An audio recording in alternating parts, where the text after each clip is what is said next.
it's Father Vogel. We continue our series on St. Francis de Sales' Introduction to the Devout Life. We are going through part 3 on the virtues, and in this chapter 36, he has us reflect on how we should have a just and reasonable mind.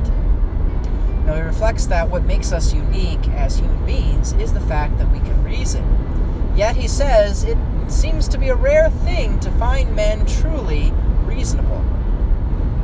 And he says that often this is because self-love, our love of ourself, confuses reason often. And so he goes through a number of examples to show what he's talking about, because he's not talking about specifically just kind of like knowledge of the world or of sciences or things like that. No, he's specifically talking about applying our reason to the way that we look at others in relation to ourselves.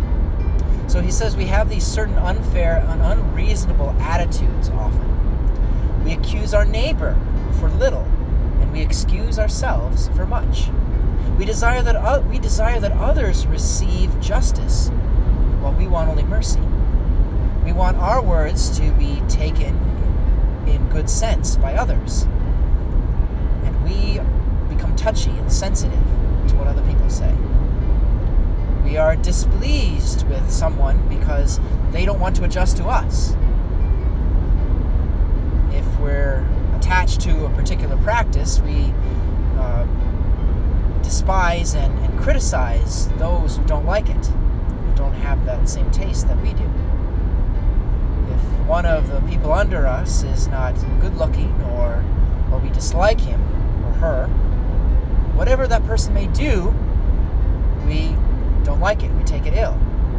Of course, if we do like the external looks of somebody, or they do one thing that we do like, then suddenly they can do no wrong. We're judging on external things rather than who they truly are. On a whole, we end up preferring those that are rich to those that are poor.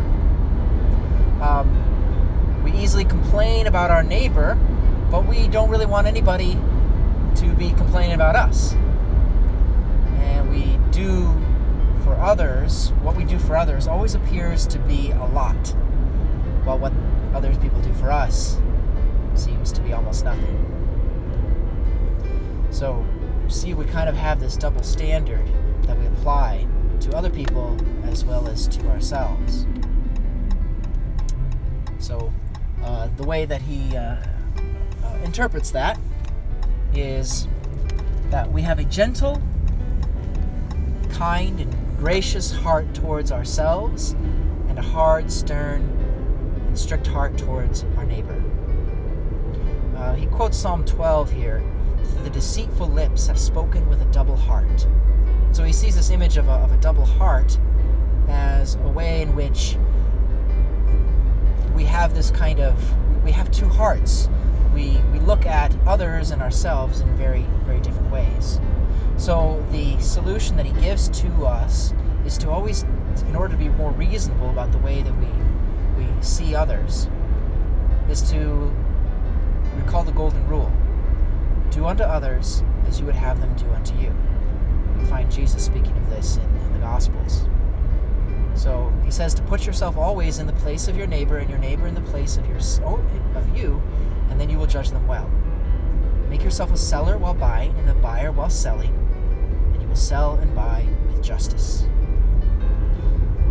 He says this is really the mark of true reason, is that in our interactions with others, we keep in mind this golden rule to do unto others as you would have them do